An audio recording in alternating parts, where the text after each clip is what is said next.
Estás escuchando Descubriendo Ven Sígueme con África Lugo y David Rocha.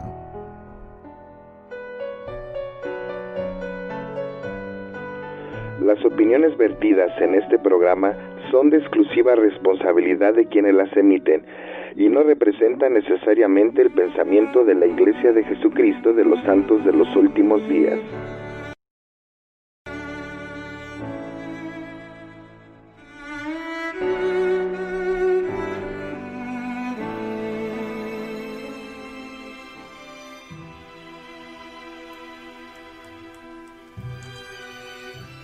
Buenos días, buenas tardes, buenas noches, según a la hora que nos estén escuchando. Yo soy Iván Rocha y les damos la bienvenida nuevamente a una emisión nueva de Descubriendo Ven Sígueme. Nuestros medios de comunicación, ya saben, por medio de correo electrónico nos pueden mandar un correo a descubriendobensígueme@hotmail.com o bien en Twitter nos pueden seguir en desbensígueme, @desbensígueme, o bien en la página institucional de la estación en Chilango Radionet en Facebook. Es Chilango y Radionet, es junto.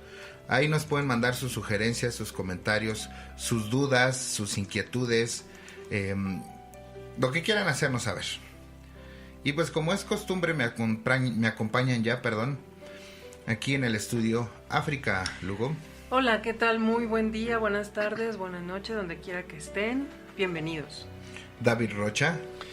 Hola, qué gusto que nos vuelvan otra vez a escuchar en su espacio. Bienvenidos. Y Shay. Hola a todos, gracias por hacernos su programa favorito. Bienvenidos. También nos pueden seguir en YouTube, en nuestro canal de YouTube, ahí en Descubriendo Ven Sígueme. Ahí denle like, más bien suscribir, le dan like a los programas que escuchen y le dan a la campanita para que puedan escuchar o les mande la notificación cada que nosotros subamos un programa. Pues sin más por el momento vamos a pasar directamente al meollo del asunto, a lo que es el programa, ¿no? Los dejo entonces con África, con David y con Shay. Muchas gracias, Iván. Y como siempre tenemos 2 preguntas que se quedan al aire. Si su deseo es contestarlas, ya tienen los medios de comunicación. Ojalá que sí nos respondan. La primera es: ¿sabías que Jesucristo, después de su muerte, visitó el continente americano? Y la segunda: ¿qué estarías dispuesta o dispuesto a sacrificar para obtener la salvación eterna? Esas preguntas son para ustedes. Y tengo una pregunta para mis amigos, compañeros, hermanos, brothers, que están aquí con nosotros. La pregunta es: ¿cómo demuestras ser testigo de Jesucristo? ¿Quién la quiere responder? ¿Cómo demuestro ser testigo de Jesucristo? Así es. Pues yo creo que no hay manera de dar mejor forma de dar testimonio de Jesucristo que con tu propia vida, ¿no? Lo que haces, dices, cómo te conduces con los demás a diario, en el trabajo, en la escuela, en tu casa, con tus seres queridos, en todo momento y en todo lugar, ¿no? Es lo que puede dar testimonio a cada instante de Jesucristo. Ok, muchas gracias, David. Shay, Iván, ¿cómo demuestran ser testigos de Jesucristo? Shay. Yo pues me esfuerzo día con día por ser como Él, por aplicar lo que aprendo de Él y así. Muchas gracias, Shay. Y así. Pues yo creo que como ya dijeron ellos, por el ejemplo, ¿no? La mejor manera de dar testimonio de algo, a veces es mediante nuestras palabras, mientras que compartimos nuestro conocimiento, pero yo creo que tiene que haber coherencia entre lo que nosotros compartimos y lo que realmente estamos viviendo, ¿no? Uh-huh. Porque podemos hablar del evangelio y predicar del evangelio y decir que ayudamos y todo, y cuando realmente alguien necesite de nosotros, pues no estamos y le damos la espalda, ¿no? Entonces ahí es donde estamos demostrando que no somos coherentes con lo que decimos. Y yo creo que es la mejor manera de dar testimonio de Dios, ¿no? El poder predicar, ser coherente con lo que decimos, con lo que hacemos, ¿no? Como dicen, del dicho al hecho. Okay. Del dicho al hecho hay mucho trecho. Muchas gracias. Bien, el análisis de hoy es el estudio de los días, las horas y los momentos más significativos de la visita del Salvador al pueblo que habitaba el continente americano. Esta es una prueba de que Dios cumple sus promesas y de que la resurrección de Jesucristo es una realidad. En el libro Cristo y el Nuevo Convenio, el mensaje mesiánico del Libro de Mormón, edición 1997, páginas 250 y 251, dice: todos habían hablado de él, cantado sobre él, soñado con él y pedido en oración que él apareciese, hasta que efectivamente estuvo allí. Oh día de días. Sí, a todos los que nos escuchan, si desean saber más de este maravilloso acontecimiento, tomen sus escrituras y quédense con nosotros. Leímos que un hombre justo mantuvo el registro durante todo ese tiempo. Bueno, recuerden que estamos en el análisis de Tercer Nefi, capítulos del 8 al 11. Por si andan perdidos en las escrituras, ya lo encontraron. Ese hombre de quien estamos hablando era Nefi. Incluso él seguía haciendo milagros en el nombre de Jesús. David, explícanos esto, por favor.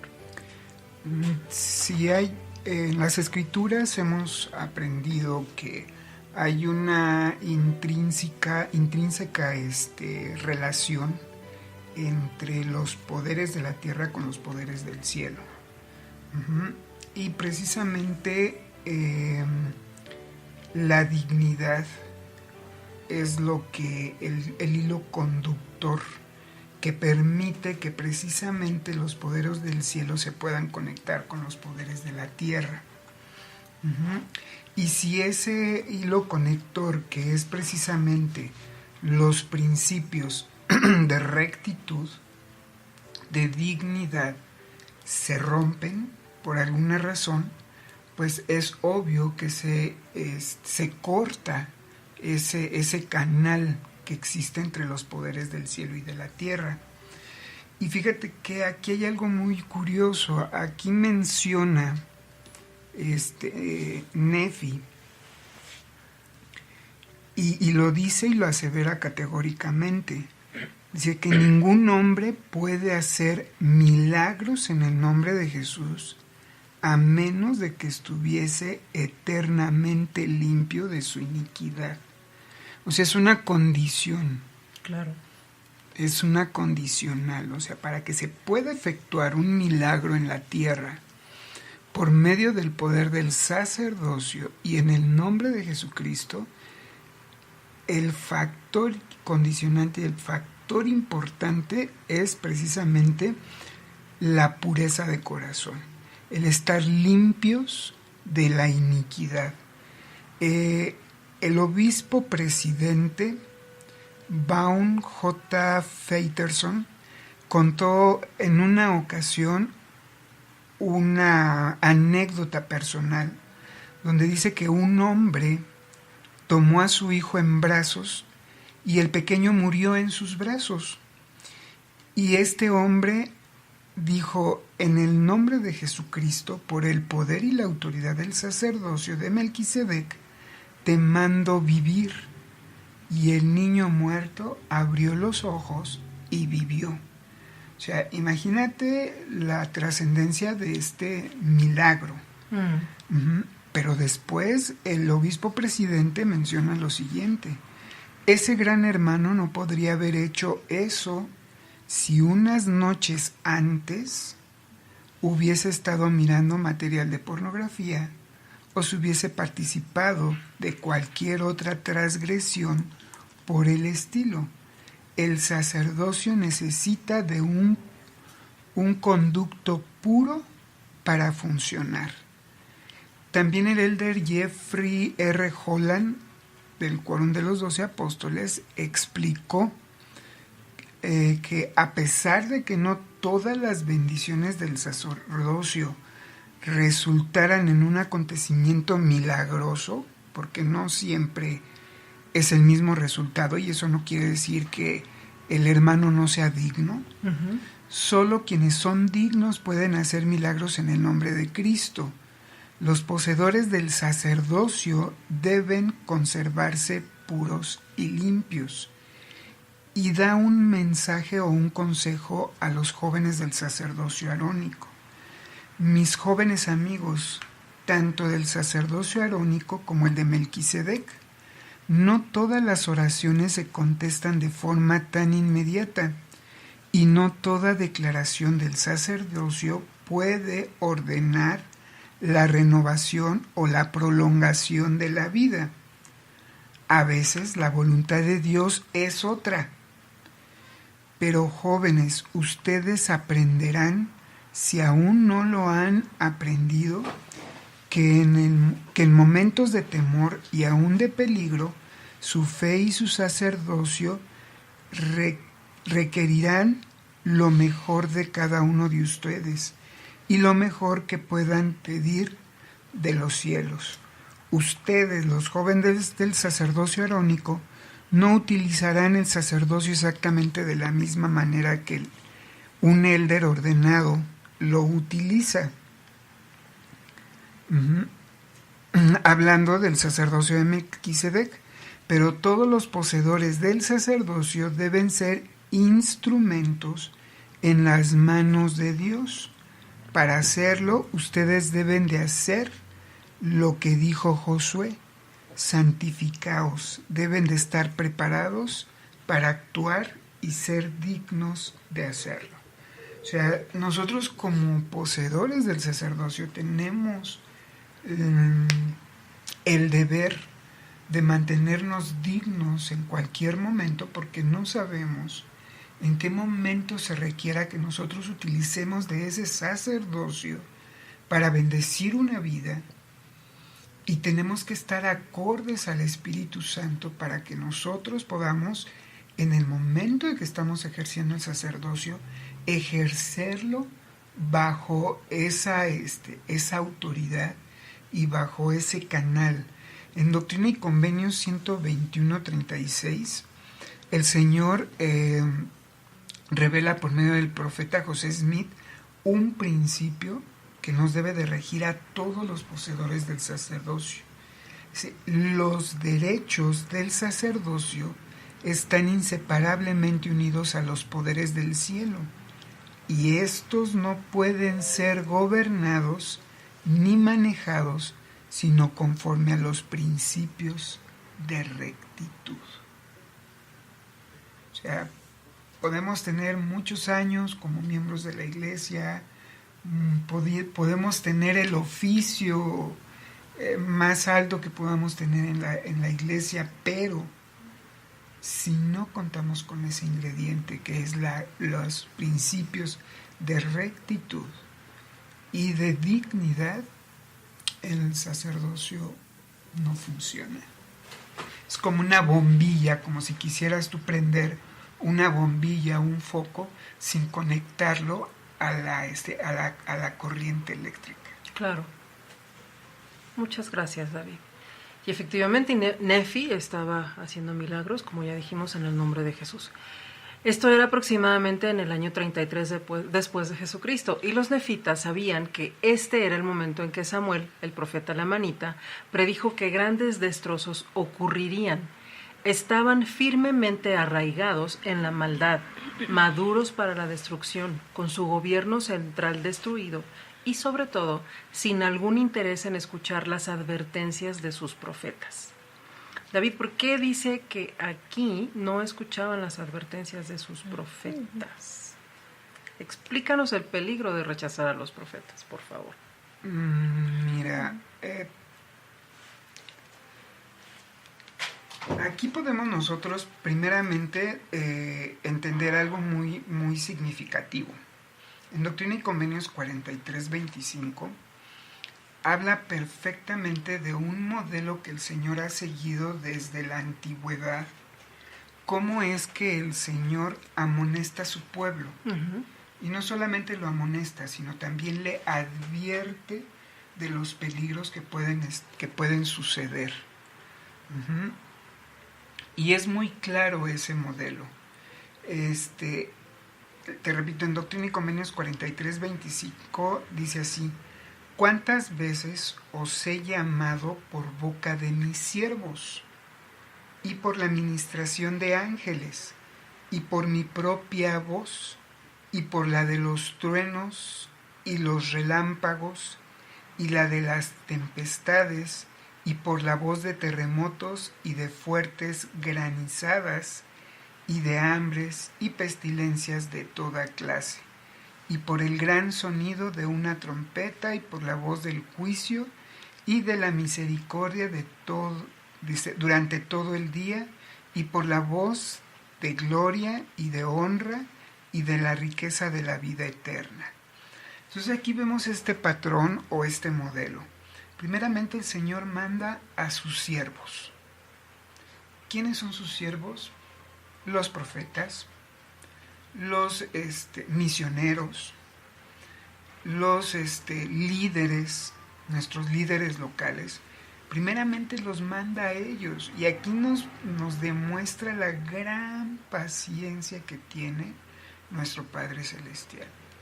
Y nos llama al arrepentimiento, nos dice qué es lo que no estamos haciendo correcto, nos habla o nos dice que estamos yendo por caminos peligrosos, etc. Pero una vez que no hacemos caso a la voz de estos sus siervos, entonces como que ya va subiendo la intensidad, ¿no?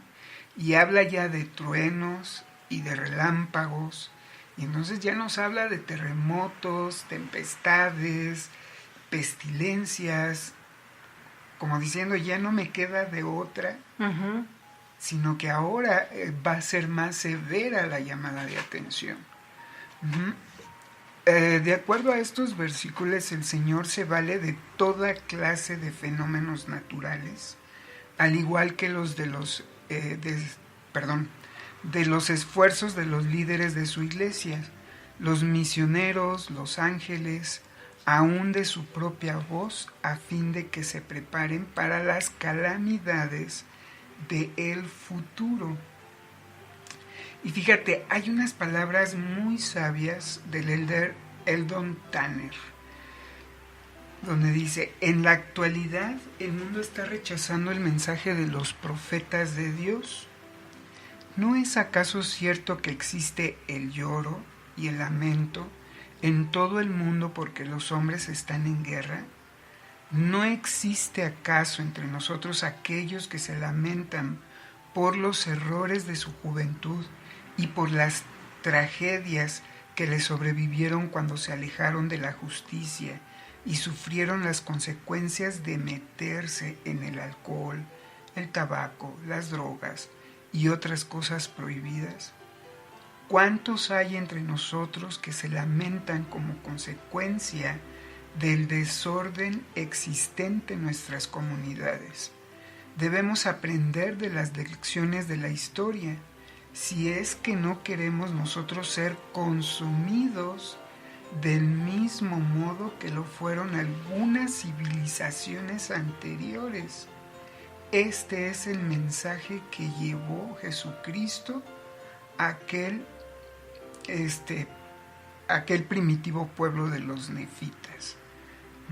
Entonces aquí nos vemos y nos damos cuenta que el hacer oídos sordos o el no prestar atención a los profetas, pues nos lleva precisamente a nosotros también padecer todo ese tipo de calamidades.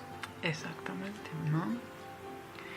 Y los nefitas ya se habían olvidado de hacer caso a los profetas, pero no se habían olvidado de las predicciones. Vamos a tercer Nefi 8, versículo 3, por favor.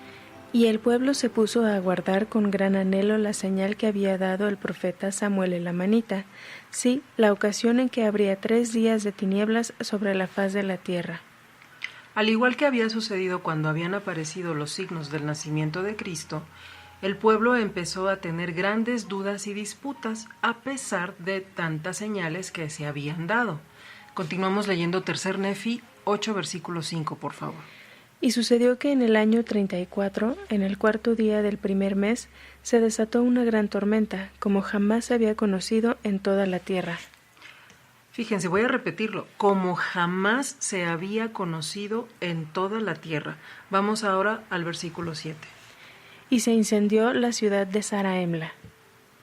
¿Y el 16? El 7. Y hubo relámpagos extremadamente resplandecientes, como nunca se habían visto en toda la tierra. Ahora sí. ¿Y el 16, por favor? Y hubo algunos que fueron arrebatados por el torbellino, y nadie sabe a dónde fueron a parar, solo saben que fueron arrebatados. Estamos hablando de un suceso totalmente devastador que además tuvo una duración de 3 horas. Y las profecías se siguen cumpliendo. Continuamos leyendo el versículo 20. Y sucedió que hubo densa obscuridad sobre toda la faz de la tierra, de tal manera que los habitantes que no habían caído podían sentir el vapor de tinieblas. La reacción del pueblo fue la siguiente en el versículo 23. Y sucedió que duró por el espacio de 3 días, de modo que no se vio ninguna luz, y hubo grandes lamentaciones, gritos y llantos, continuamente entre todo el pueblo. Sí, grandes fueron los gemidos del pueblo por motivo de las tinieblas y la gran destrucción que se les había sobrevenido. Incluso los habitantes justos se sintieron aterrorizados ante este acontecimiento. Imagínense estar en la oscuridad durante 3 días. ¿Y por qué esta oscuridad? El profesor Sidney B. Sperry menciona lo siguiente. Es posible que esa densa oscuridad se haya presentado sobre la base de que el Espíritu de Cristo fue retirado en parte de la tierra. David, ayúdame a complementar por qué esta oscuridad, por favor. Mira, los 3 días de oscuridad representan precisamente la muerte de Jesucristo. Nosotros sabemos que Jesucristo es la luz y la vida del mundo. En Tercer Nefi 11:11, Mormón recalcó que los 3 días de oscuridad fueron una señal que se dio al morir el Salvador. Después de describir el daño causado por las grandes tormentas, que duró 3 horas, yo no puedo imaginarme un terremoto que dure 3 horas, imagínate. Si nosotros aquí, con los recientes terremotos que duraron menos de un minuto, lo sentíamos que era una eternidad, ahora imagínate 3 horas, ¿no? Y hubo grandes tormentas. Mormón documentó la total oscuridad como el cumplimiento de una señal. ¿Sabes? En el corte anterior o en el programa anterior vimos cuáles eran los objetivos de las señales, ¿no? La oscuridad era tan absoluta que no podía haber luz. Durante este lapso de oscuridad, el cuerpo de Jesucristo, o sea, la luz del mundo, yacía en el sepulcro.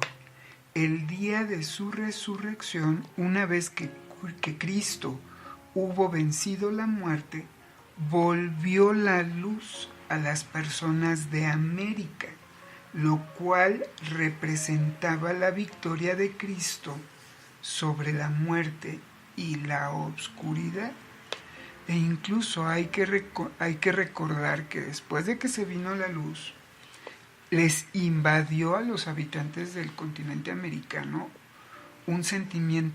ese sentimiento de temor, de angustia, de dolor, de pena, se fue desvaneciendo de sus corazones y su corazón se empezó a llenar de un sentimiento de paz, de tranquilidad, de gozo. Y es precisamente todo lo que representa Jesucristo. Exactamente. Y como referencia tenemos las siguientes escrituras. Doctrina y Convenios 84, versículos 45 y 46, por favor. Porque la palabra del Señor es verdad, y lo que es verdad es luz, y lo que es luz es espíritu, a saber, el espíritu de Jesucristo. Y el espíritu da luz a todo hombre que viene al mundo, y el espíritu ilumina a todo hombre en el mundo que escucha la voz del espíritu. y Doctrina y Convenios 8813, por favor. La luz que existe en todas las cosas, que da vida a todas las cosas, que es la ley por la cual se gobiernan todas las cosas, sí, el poder de Dios que se sienta sobre su trono, que existe en el seno de la eternidad, que está en medio de todas las cosas. Gracias. El elder Bruce R. McConkie dijo: hay un espíritu, el espíritu del Señor, el espíritu de Cristo, la luz de la verdad, la luz de Cristo que desafía la descripción y está más allá de la comprensión mortal. Está en nosotros y en todas las cosas. Está alrededor de nosotros y alrededor de todas las cosas. Llena la tierra y los cielos y el universo. Está en todas partes, en toda la inmensidad, sin excepción. Es un espíritu inmanente, siempre presente, nunca ausente. No tiene forma ni personalidad. No es una entidad, ni una persona, ni un personaje. No tiene albedrío, no actúa independientemente y existe no para actuar, sino para que se actúe por él. Entendemos que nada funciona sin la luz de Cristo. El presidente Gordon B. Hinckley, en la Liaona de febrero de 2004, dijo: el libro de Mormón contiene lo que se ha descrito como el quinto evangelio, un conmovedor testamento del Nuevo Mundo acerca de la visita del Redentor resucitado en este hemisferio. Esta idea se originó por lo menos un siglo antes de que el presidente Hinckley la usara. La palabra evangelio, como hemos visto en lecciones anteriores, literalmente significa buenas nuevas. Y de esta manera, en un sentido, Tercer Nefi es un evangelio porque junto con Mateo, Marcos, Lucas y Juan, declara las buenas nuevas de la expiación y resurrección de Cristo. Y estos textos también se enfocan en la vida, enseñanzas y milagros de Jesús. Tenemos 30 páginas en todo Tercer Nefi. En comparación con el libro de Mateo del Nuevo Testamento encontramos 28 páginas. En Marcos tenemos 16, en Lucas 21 y en Juan tenemos 24 páginas de las enseñanzas de Jesucristo. Y por supuesto, tenemos el conocimiento de la ley, pero eso lo veremos en la próxima emisión. El registro nefita se presenta como un quinto testigo de la resurrección corporal de Cristo de una manera que excede a los otros evangelios canónicos y no canónicos. Al detallar la aparición y ministerio de Jesucristo después de su resurrección en las Américas, Tercer Nefi permanece como un testigo clave independiente de la doctrina de toda la fe cristiana. La resurrección corporal de Jesucristo es un evangelio no del Jesús mortal, sino del Señor resucitado. En un tiempo de creciente escepticismo acerca de quién era Jesús y quién afirmaba ser, el libro de Mormón, como observó el autor Michael R. Ash, es el singular segundo testigo de la divinidad de Cristo y la realidad de la resurrección. Entonces, pues tenemos, como dije, un quinto evangelio. Perdón. Exactamente. Bien, continuamos con el capítulo 9. El profesor Hugh Nibley enseña que este capítulo de Tercer Nefi es una aretalogía. Si lo quieren buscar en el diccionario o les ahorramos ese paso, una aretalogía es una narración de los hechos prodigiosos de un dios o un héroe en primera persona. Y si observan ustedes con más cuidado el capítulo 9, los primeros versículos, a partir del 2 al 18, están en primera persona, es decir, Jesucristo mismo está diciendo lo que ha hecho sobre aflicciones que mandó a la tierra, y a partir del versículo 13 al 22 encontramos promesas y bendiciones y cómo obtenerlas. Pero hay algo muy interesante en el versículo 14. Eso nos lo va a explicar David, por favor.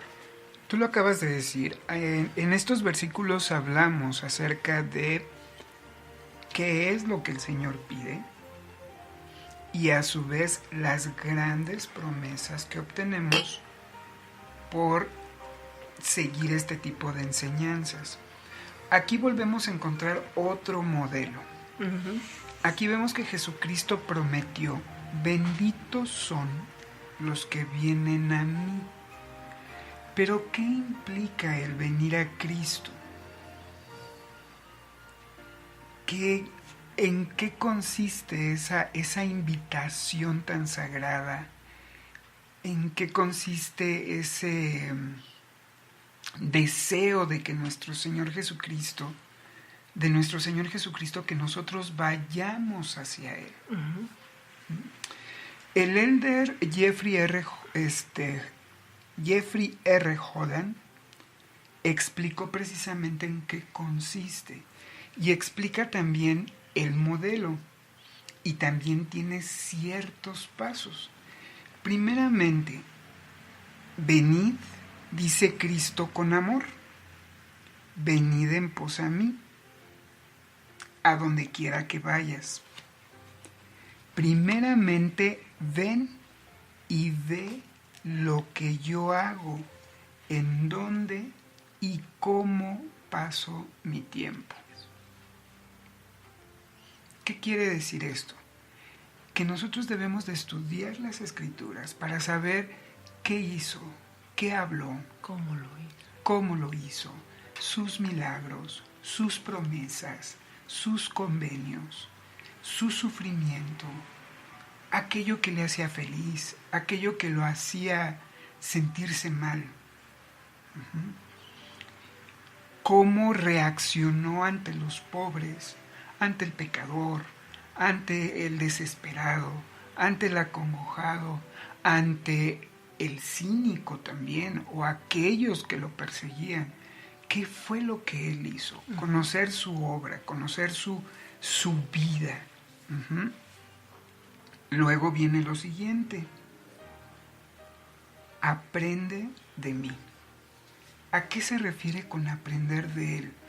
Una vez que ya hemos estudiado y que hemos leído todo esto, hay que meditarlo, hay que escudriñarlo, hay que razonarlo, pero razonarlo con el corazón, con el espíritu, con los ojos y los oídos espirituales, y aprender de él todo lo que tenemos que aprender.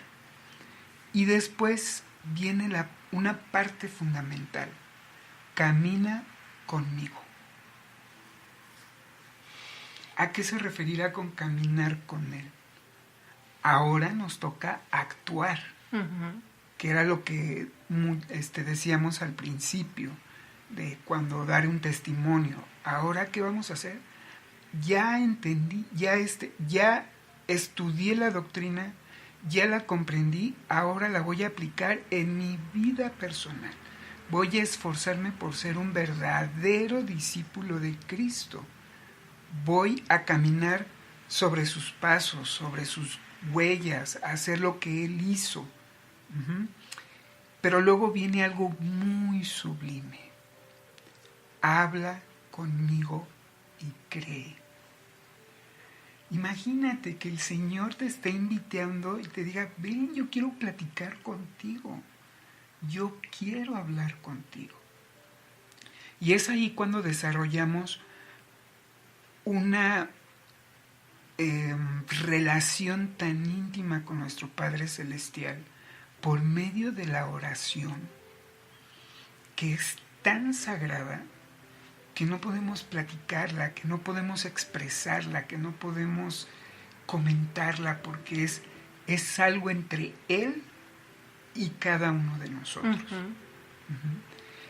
Y cuando hacemos todo esto, entonces viene la recompensa. ¿Qué está dispuesto a hacer el Señor una vez que hemos cumplido con todo esto? Estas son las promesas. Y encontrarás respuesta a tus propias oraciones. Dios dará descanso a tu alma. Ven y sigue. Entonces, imagínate qué cosa tan especial es precisamente el aplicar verdaderamente lo que es ven, sígueme. Claro. Muchas gracias. Vamos a leer Tercer Nefi 9, versículo 15, por favor. He aquí, soy Jesucristo, el Hijo de Dios. Yo creé los cielos y la tierra, y todas las cosas que en ellos hay. Era con el Padre desde el principio. Yo soy el Padre y el Padre en mí, y en mí ha glorificado el Padre su nombre. Él mismo está diciendo quién es. Enseña al pueblo que se había cumplido la ley de Moisés, que no habría más sacrificios, y solamente pide lo siguiente, en el versículo 20 hasta contrito.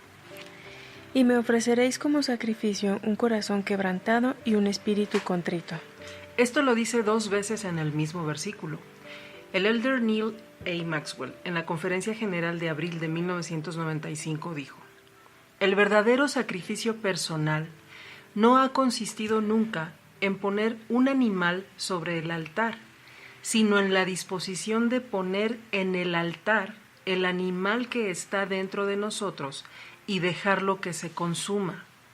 Ese es el sacrificio al Señor de un corazón quebrantado y un espíritu contrito, que es el requisito para tomar la cruz y abandonar todos nuestros pecados para conocerlo, pues el negarse a sí mismo es la condición para aceptarlo por completo. David nos ayudará con el complemento de otro discurso sobre esta enseñanza, por favor. Sí, mira, aquí podemos entender claramente que aunque se debía ya de cesar de hacer sacrificios de animales y holocaustos, como lo señalaba la ley mosaica, el Señor no tenía en mente la intención de eliminar la ley del sacrificio. Claro. Esta no se iba a eliminar, solamente iba a cambiar la manera en que íbamos, su pueblo del convenio, íbamos a ofrecer ahora los sacrificios y el tipo de sacrificios que se requerían de nosotros. El elder D. Todd Christofferson, del Quórum de los 12 Apóstoles, explicó que en la actualidad el Señor requiere sacrificios de otro tipo. El Salvador dijo que ya no aceptaría holocaustos de animales. La ofrenda o sacrificios que aceptaría en adelante era el de un corazón quebrantado y un espíritu contrito. Puedes brindar al Señor la ofrenda de tu corazón quebrantado o arrepentido y tu espíritu contrito u obediencia, en realidad es la ofrenda de ti mismo, de lo que eres y lo que estás llegando a ser. ¿Hay algo en ti o en tu vida que sea impuro o indigno? Cuando logres deshacerte de ello, será una ofrenda para el Salvador. ¿Careces de un buen hábito o de una buena cualidad? Si la adoptas y lo haces parte de tu carácter, lo estarás haciendo como una ofrenda al Señor. Esas son las ofrendas, esos son los sacrificios. Es algo que sea de nosotros para Él. Y digo, lo podemos ver los jovencitos que salen a la misión, que dedican desde las 5 de la mañana hasta las 9:30, 10 de la noche, que llegan a casa a estar predicando el Evangelio, a servir a su prójimo, caminando en bicicleta y haciendo sacrificios tremendos, ¿no? Y esos son precisamente los sacrificios que ahora el Señor requiere de su pueblo. Gracias. En este mismo versículo 20 leemos algo más. Continuamos, por favor, a partir de lo bautizaré. Lo bautizaré con fuego y con el Espíritu Santo, así como los lamanitas fueron bautizados con el fuego y con el Espíritu Santo al tiempo de su conversión, por motivo de su fe en mí, y no lo supieron. Explícanos esto, David, que habían sido bautizados por fuego, pero no lo supieron, por favor. Si nosotros sabemos que el ser bautizados por fuego es cuando tienen la recepción del Espíritu Santo. Y hay ocasiones en que muchos hermanos no lo saben. Y no lo saben no porque no estén conscientes de ello, sino porque realmente no les hemos explicado realmente cuál es ese sentimiento que embarga cuando sientes el Espíritu Santo o cuando estás viviendo cierta situación en tu vida y que el Espíritu Santo te está confirmando que eso que tú estás haciendo, que tú estás viviendo, que estás escuchando, es verdad. No saben reconocerlo, pero no porque no quieran, sino porque no se les ha explicado. El presidente Rataf Benson explicó que hay muchas personas que están creciendo espiritualmente sin lograr percibir su propio crecimiento sutil. Hay que recordar un poco aquí, un poco allá. Día a día los santos de los últimos días se van acercando más al Señor sin darse mucha cuenta de que están forjándose una vida cuyas cualidades se asemejan a las divinas. Esas personas llevan una vida llevan vidas sencillas de bondad, servicio y determinación. Son como los lamanitas de quienes el Señor dijo que fueron bautizados y que con el fuego y que no lo supieron. El presidente Boyka Packer como que también nos da otra visión de esto en particular, donde dice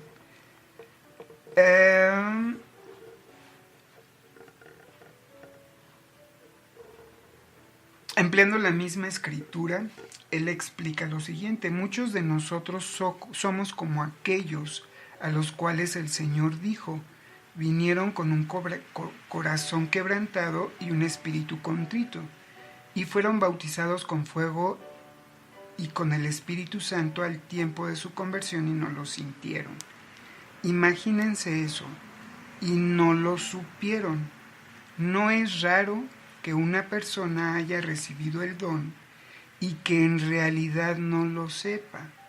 Hay tantos lugares a los cuales tenemos que ir y tantas cosas que hacer en este bullicio mundanal que podríamos estar demasiado ocupados para prestar atención a la inspiración del Espíritu Santo.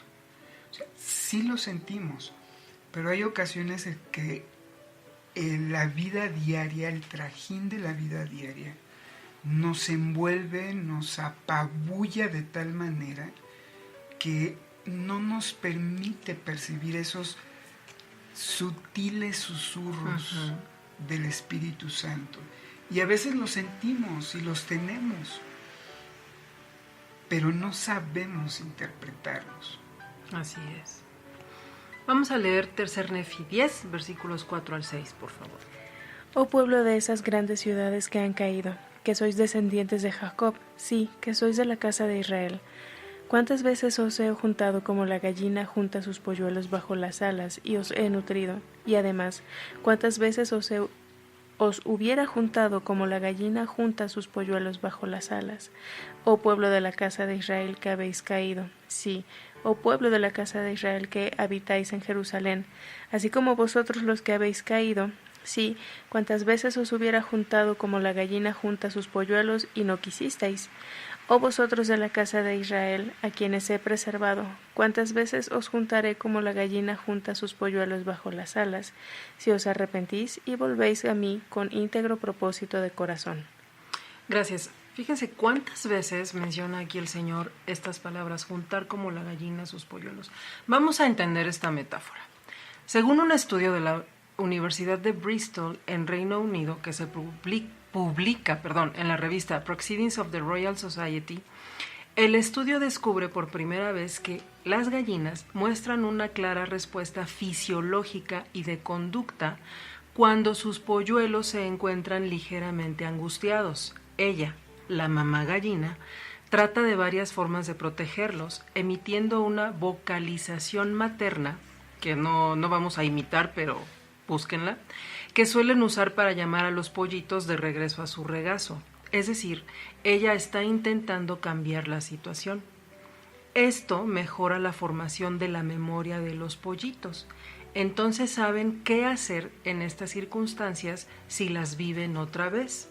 En conclusión, las aves adultas poseen al menos los atributos esenciales que subyacen a la empatía, la capacidad de verse afectadas por y compartir el estatus emocional de otro. A eso se refiere el Señor. Él estará con nosotros, nos protegerá y no se irá.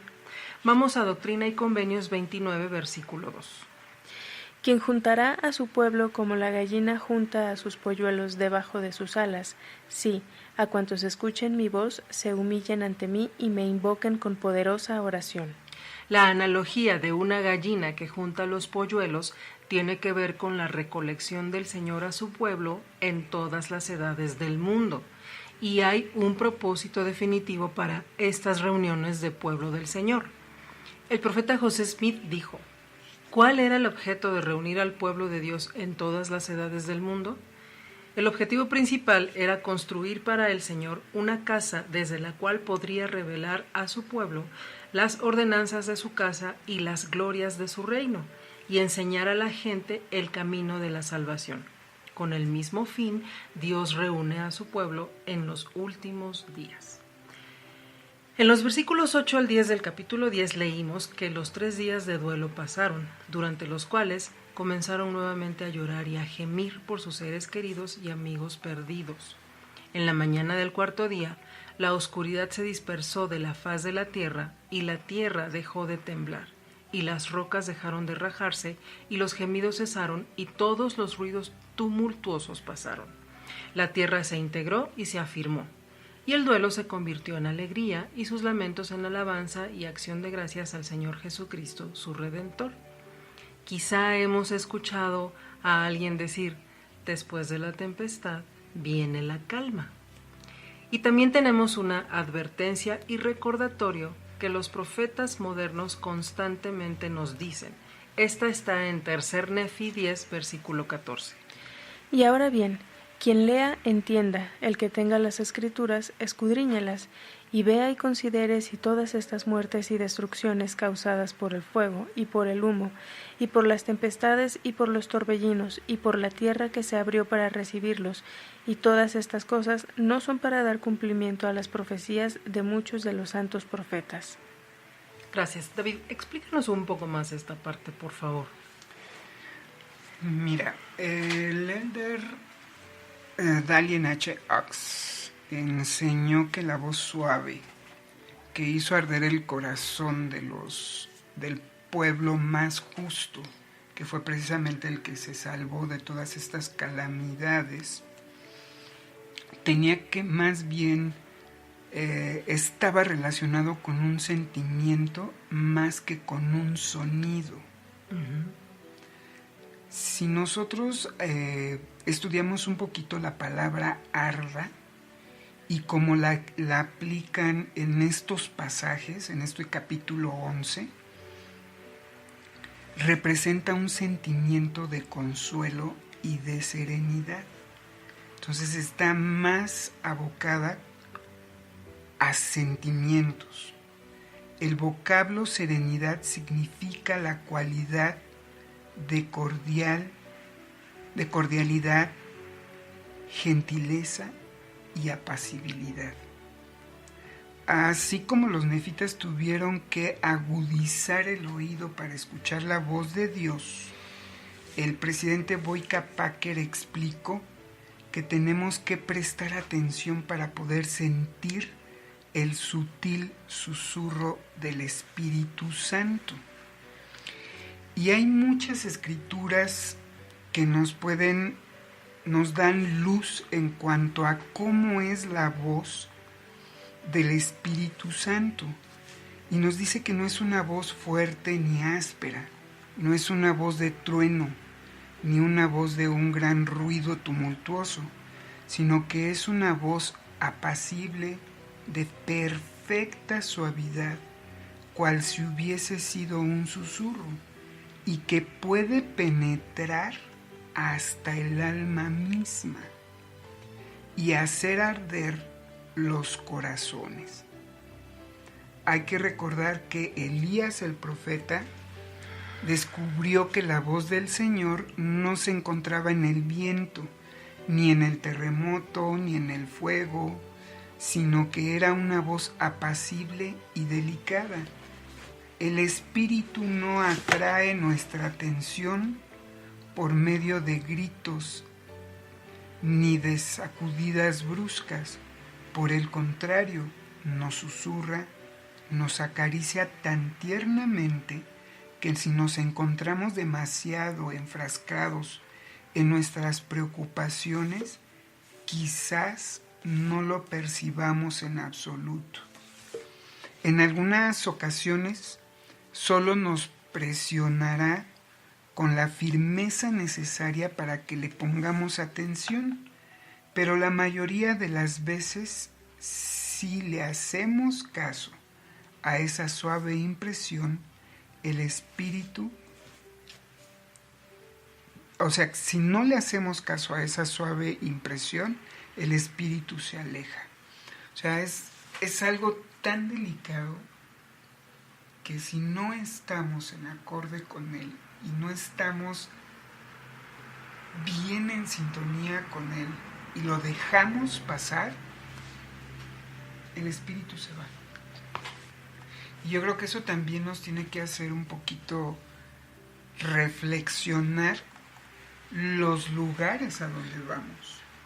Si son lugares propicios para que el Espíritu Santo esté ahí, o si son lugares que nos permiten a nosotros poder estar en sintonía con el Espíritu Santo. ¿Qué clase de conversaciones estamos teniendo? Si nuestra conversación, nuestro tono de voz está acorde a los susurros del Espíritu, o si simple y sencillamente lo vamos a dejar pasar y Él se va a ir porque no estamos acorde con Él. Ok, bien, nos adelantamos un poquito al capítulo 11, pero en los versículos 18 y 19 del capítulo 10, si lo pudieron leer, vamos a entender que el pueblo recibe 3 testimonios diferentes de la divinidad de Jesucristo, antes de terminar con el 11, por favor. El primero es que estos acontecimientos sucedieron al inicio del año 34, conforme leímos en el capítulo 8.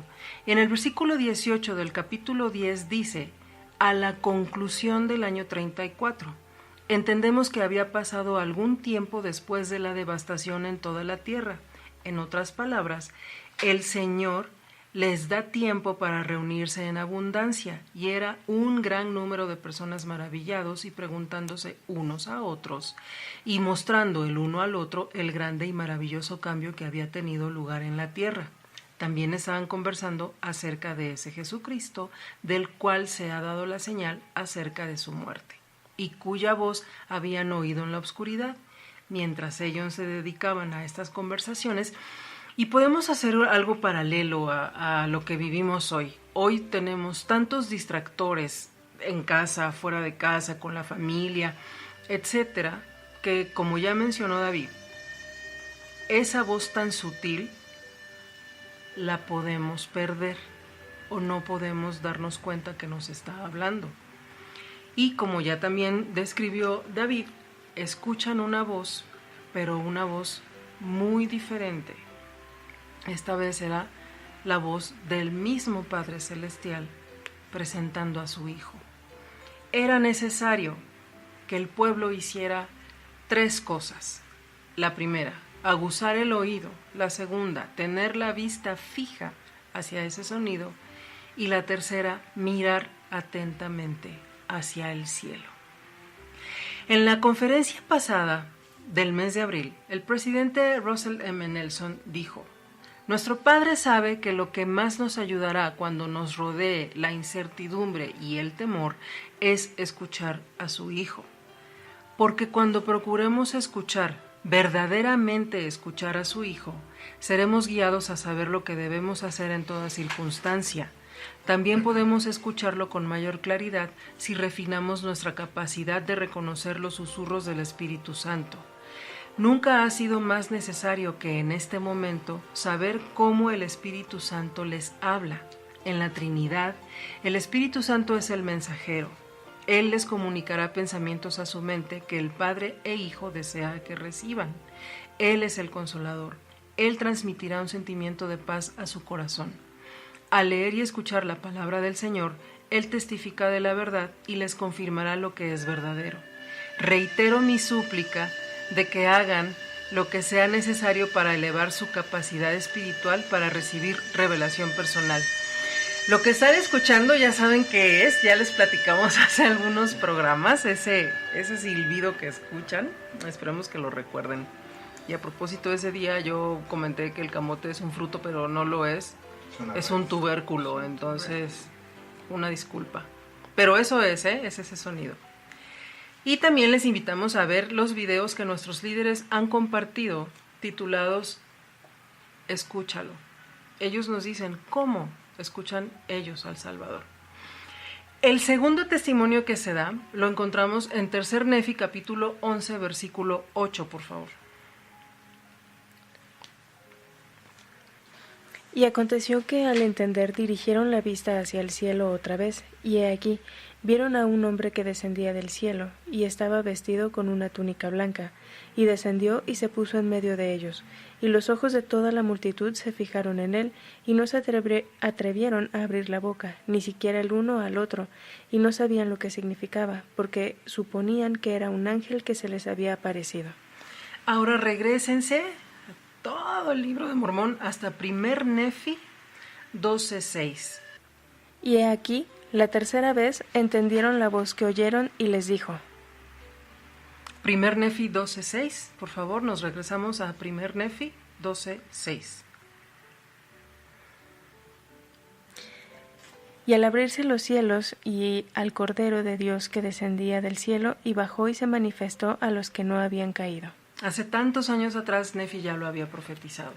Después de que los pies del Salvador tocan tierra, Jesucristo mismo les habla. Ahora regresemos, por favor, a 3 Nefi 11, versículos 10 y 11.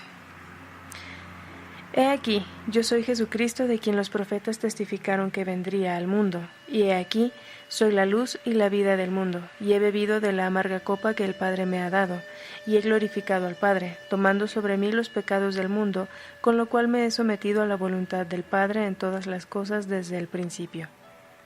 He bebido la amarga copa. Se refiere a todas las lágrimas, todo el dolor, todas las aflicciones, todo el sufrimiento, cada pecado que cada persona que ha habitado el planeta ha pasado, está pasando y ha de pasar. Jesucristo sabía que incluso para él tampoco sería fácil tomar toda esa amargura. En la Liaona de junio de 1998, el presidente James E. Faust escribió: muchos miembros, cuando beben de la amarga copa que llega hasta ellos, creen, en forma equivocada, que ésta pasa de largo para otras personas. En sus primeras palabras a la gente del continente occidental, Jesús de Nazaret habló intensamente de la amarga copa que el Padre le había dado. Toda alma tiene algún tipo de copa amarga de la que beber. Los padres cuyo hijo se desvía del camino llegan a conocer una pena imposible de describir. Una mujer puede ver cómo se le rompe el corazón cada día ante el trato de un marido cruel e insensible. Los miembros que no se casan pueden sufrir penas o decepciones. Sin embargo, cuando se bebe de la amarga copa, uno debe aceptar la situación tal como es y así llegar hasta Dios y hasta las demás personas. Y el tercer testimonio es el siguiente. Esta enseñanza que acabamos de leer nos llega a pensar que cuando estemos pasando por un tipo de aflicción, nos podremos preguntar lo siguiente. Vamos a Doctrina y Convenios 88:6. Quien ascendió a lo alto, como también descendió debajo de todo, por lo que comprendió todas las cosas, a fin de que estuviese en todas las cosas y a través de todas las cosas la luz de la verdad. Y ahora, Doctrina y Convenios 122, versículo 8. El Hijo del Hombre ha descendido debajo de todo ello. ¿Eres tú mayor que él? ahí está lo que tenemos que pensar cuando estemos en algún tipo de aflicción. Jesucristo invita a la multitud a hacer algo muy interesante. Lo leeremos en 3 Nefi 11, versículo 14, hasta la palabra pies. Levantaos y venid a mí, para que metáis vuestras manos en mi costado, y para que también palpéis las marcas de los clavos en mis manos y en mis pies. No sabemos cuánto tiempo se habrá llevado el pueblo en palpar el cuerpo del Señor. Lo que sí sabemos es que fueron aproximadamente unas 2.500 almas. Esto está en 3 Nefi 17, versículo 25. Es importante que entendamos las razones específicas. Primero, testificar que Jesucristo es un ser real, tiene un cuerpo. Y segundo, comprender las maravillas de la expiación. Amigos, amigas, hermanos, hermanas, hemos llegado al fin de esta emisión. Agradecemos mucho el tiempo. Si tienen alguna duda, alguna pregunta, alguna inquietud, algún comentario que ustedes deseen hacer, por favor, háganlo a través de las redes sociales. Estamos abiertos a cualquier tipo de comentario y si podemos ayudarles, tengan por seguro que haremos nuestro mayor esfuerzo.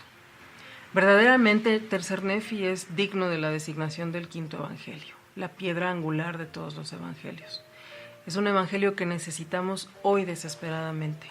Es un evangelio que puede suavizar nuestros corazones, cambiar nuestra mente y convertirnos al Señor. Muchas gracias y que tengan una maravillosa semana. Hasta luego. David. Hasta luego, amigos, que estén bien y queremos mandar un saludo a todas partes donde nos están escuchando y realmente nos gustaría saber cuáles son sus comentarios, sus sugerencias para que nos retroalimenten y que este espacio que es diseñado y pensado para ustedes pueda ser un poco más agradable y espiritual para ustedes. Gracias, Shay.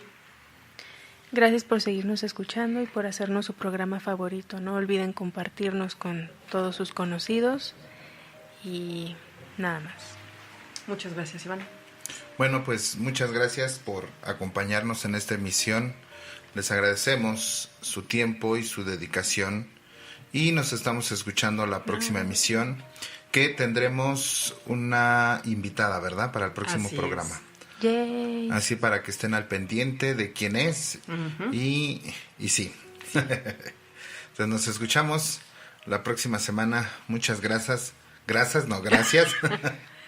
Que tengan una bonita tarde y un bonito inicio de semana. Hasta la próxima. Adiós. La luz de Cristo es como la luz del sol. También está presente en todas partes y se puede ver y sentir. La vida misma depende de la luz del sol. Presidente Boyd K. Packer.